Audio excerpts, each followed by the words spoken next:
Okay, so you send us a whole bunch of sources on something pretty tricky. Web3 Gaming. Yeah, it's a space that's notoriously difficult to get your head around sometimes. Absolutely. Complex token schemes, projects that don't last, it's messy. So today we're trying to cut through that noise. Right. We're focusing on one project that claims it's got, well, maybe some answers. Deputy Dawgs. Deputy Dawgs, yeah. Based on the sources, it's built around this token, DDAWGS, and ERC20 on Ethereum. Exactly. And it's not just, another game. The sources place it at this interesting crossroads of NFT gaming and some pretty advanced AI. Okay, so what's our mission here? What are we unpacking? Two main things, really, that seem pretty groundbreaking based on the material. First, how deeply they're integrating AI, like everywhere. Front-end, back-end, the works. Yeah. And second, this economic model they call play to burn. It's a real departure from the norm. Okay, AI first then. The sources say the mission is using AI for a better, more personalized gaming experience. Efficient, too. That's the core idea. We're not just talking simple chatbots here. This is about embedding intelligence deep into the platform. So, starting with the front end, the player experience, how does AI change things there? Well, it's about personalization. The AI algorithms aren't just tracking scores, they're actually learning individual player behavior, what you like, how you play. So it adapts the game to me specifically. Precisely. It moves from being just a static game platform to something more dynamic. Yeah. Adaptive. What does that look like in practice? The sources mentioned some examples, right? Yeah, things like adaptive difficulty, so the challenge ramps up or down based on how you're doing. Keeps you in that sweet spot. Challenge, but not, rage quitting. Hopefully, yeah. And also things like recommending games you might actually like based on your history. Even real-time assistance within the game. Trying to make it really engaging, keep you playing, rather than grinding away at something you don't enjoy. That seems to be the goal for the front end. But then there's the back-end AI, which is maybe even more critical. Right, the engine room. This is about making sure everything runs smoothly. Exactly. Think about all the data being generated, every click, every transaction, every game move. It's massive. Okay, so the AI manages that flood of data. It manages it and it uses it. The sources talk about using AI for optimizing server performance, predictive stuff.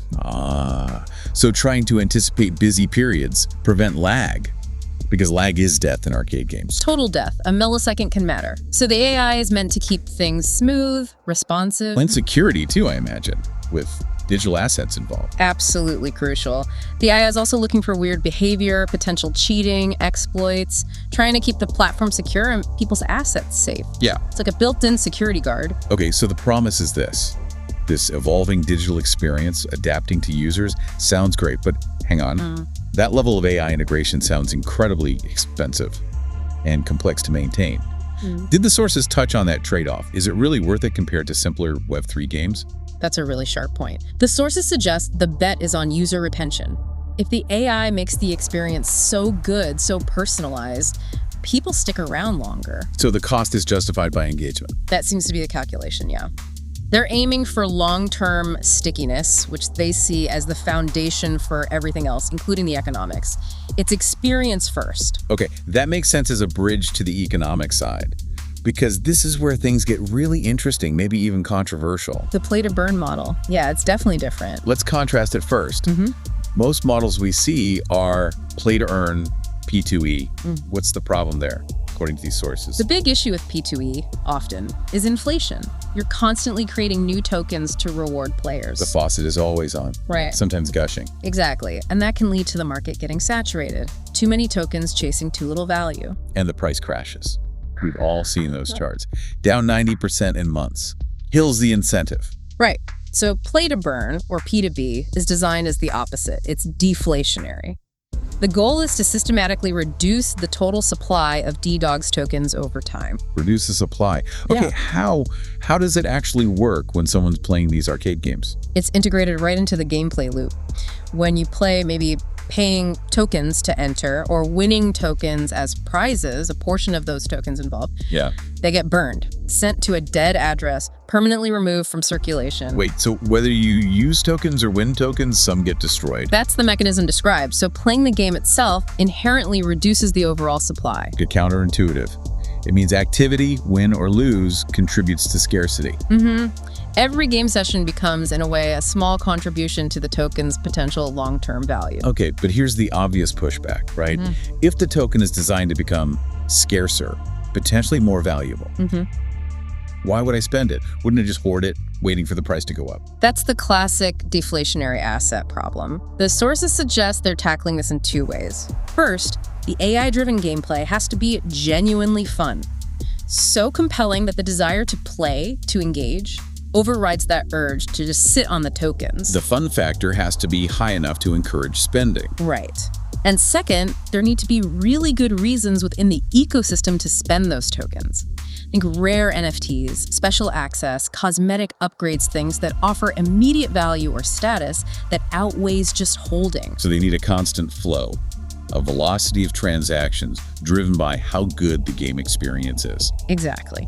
It's a bet that the AI can keep engagement high enough to fuel the P2B engine without causing everyone to just lock up their tokens. It's quite an elegant link, actually. AI drives the fun drives the spending, and the spending drives the deflation. That's the intended loop. The goal is this sustainable economic environment where the token ideally appreciates because of, not despite, player activity. And players aren't just users, they're active participants in the token's economic health. Their gaming directly impacts scarcity. Yeah, it gives players a different kind of stake in the ecosystem's success. Okay, stepping back then, the bigger picture here. It seems like Deputy Dawgs is trying to tackle the two giant headaches of Web3 gaming all at once. Which are? Well, keeping players engaged long-term, which is the AI's job, and making the tokenomics sustainable, which is the P2B model's job. That synthesis is definitely the core argument in the sources we looked at. They see this combination as a way to future-proof the project. It's not just about one game, but building a platform with a unique value proposition that lasts. Right. And P2B isn't just some gimmick. It's presented as fundamental to that long-term vision, a commitment to avoiding the usual boom and bust cycle. If this model actually works, I mean, the implications could be pretty broad, couldn't they? Beyond just this one project or even gaming. Potentially, yes. If you think about it, this blend of AI-driven utility and P2B scarcity could be a template. How so? Like in DeFi? Maybe. Look at DeFi yields now, often inflationary staking rewards, right? What if certain valuable actions, like providing critical liquidity or executing a complex strategy? What if those actions triggered a small burn of the platform's governance token? Exactly. Instead of just printing more tokens to reward behavior, the right behavior actively makes the existing tokens scarcer, benefiting long-term holders. That completely flips the incentive structure, rewarding contribution with deflation, not inflation. It could apply to social tokens too. Imagine high-effort community contributions coding, organizing, triggering burns. It aligns individual action with collective economic health.